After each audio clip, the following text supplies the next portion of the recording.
అనుగ్రహించి ఉన్నాడు. ఈరోజు ఆయన కృపలో మనం ప్రవేశించగలిగినామంటే, ప్రవేశము లేని మనకు, అర్హత లేని మనకు ఈరోజు అర్హతనిచ్చి, రక్షణనిచ్చి, నిత్య జీవమునిచ్చి, స్వతంత్రులుగా చేసి ఈరోజు మనకు ఆయన ఏం చేసి ఉన్నాడు అంటే, ఆయన కృపలో ప్రవేశము కలిగించి ఉన్నాడు. హల్లెలూయా. చూడండి, హెబ్రీయులకు రాసిన పత్రిక ఒకసారి తీయమ్మా, 10వ అధ్యాయము. హెబ్రీ 10:19 వచ్చిన ఒకసారి. సహోదరులారా, మార్గమున అనగా నూతనమైనది, జీవము గలది, ఆయన శరీరమున తెర ద్వారా మార్గమున ఆయన రక్తము వలన పరిశుద్ధ స్థలమును ప్రవేశించుటకు మనం ధైర్యము కలిగిందుము గనుక. హల్లెలూయా. ఈరోజు చూడండి, మనకు ఈరోజు ఇంతకుముందు మనము హెబ్సీలకు రాసిన పత్రికలో ప్రవేశించుటకు దేవుడు ఏం చేశాడు? ఆయన ద్వారా విశ్వాసం మూలముగా మనకి ఏమి ఇచ్చాడు? ధైర్యమునిచ్చాడు. ఎందులో ప్రవేశించుటకు? ఆయన కృపలో ప్రవేశించుటకు. అదే విధముగా ఈరోజు ఇక్కడ అంటూ ఉన్నాడు, యేసు మన కొరకు ప్రతిష్ఠించుకున్న మార్గము. ఏ మార్గము ప్రతిష్ఠించుకున్నాడు ఆయన? ఏ మార్గము? చూడండి, తండ్రికి మనకు దూరంగా ఉన్న మనల్ని సమీపిస్తులుగా చేయుటకు ఆయన సిలువలో సైతం మరణించిన మార్గం ఒకటి. హల్లెలూయా. చూడండి, ముందు ఆయన పరలోకములో ఉండి పరమాత్ముడు పక్కన ఉండి ఆయన విడవకుండా భాగ్యమును విడిచి ముందు ఈ లోకమునకు వచ్చిన మార్గం ఒకటే. చూడండి, ఇంకొకటి ఆయన మన కొరకు ఈ లోకములో సువార్తను ప్రకటించిన మార్గం ఒకటి. మూడో మార్గం ఏంటో తెలుసా?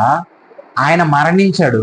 అదే విధముగా ఆయన మరణించటం వల్ల ఒకే ఆత్మలో మనలందరినీ పాలివారిని చేసి దేవునికి మనకున్న మధ్య గోడను పడగొట్టి ఈరోజు ఆయన సరళము చేసి ఒకే ఒక మార్గము, నేనే మార్గము, సత్యము, జీవము. హల్లెలూయా. ఆయనే మనకు మార్గమునై ఉన్నాడు. యేసు క్రీస్తు ప్రభువారే నీకు నాకేమై ఉన్నాడు? మార్గమునై ఉన్నాడు. నువ్వెక్కడికి ప్రవేశించాలంటే మార్గమై ఉన్నాడు. ఆయన కృపలోకి నువ్వు ప్రవేశించాలన్నా యేసయ్య కావాలి నీకు ముందు. హల్లెలూయా. ఆయన మార్గంలో నువ్వు వెళ్ళాలన్నా యేసు క్రీస్తు అనే మార్గమును నువ్వు తెలుసుకోవాలి. ఈ లోకంలో నువ్వు ఎన్నో మార్గములు తెలుసుకుంటూ ఉన్నావు, కానీ జీవము కలిగిన మార్గమును నువ్వు తెలుసుకోలేకపోతూ ఉన్నావు. అయితే దేవుడు నీతో మాట్లాడుతూ ఉన్నాడు.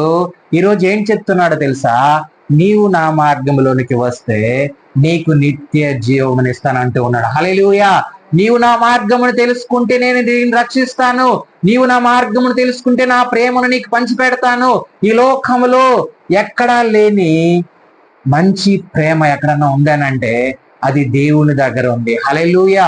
ఆ ప్రేమ ద్వారా ఇక్కడ అంటూ ఉన్నాడు, సహోదరులారా, యేసు మన కొరకు ప్రతిష్ఠించిన మార్గం అనగా అది నూతనమైనది అంటారు. ఎలాంటిది అది?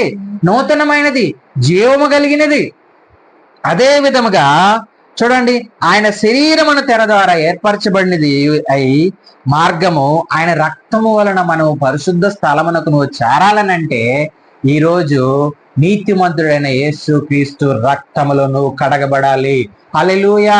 నువ్వు పరిశుద్ధమైన స్థలంలోనికి నువ్వు ప్రవేశించాలన్నా, ఆయన కృపలో నువ్వు ప్రవేశించాలన్నా, నీకు భయం లేకుండా నువ్వు దేవుని సన్నిధానంలో నువ్వు జీవించాలనన్నా ఖచ్చితంగా నువ్వు ఏం కావాలో తెలుసా? ఆయన ప్రతిష్ఠించుకో.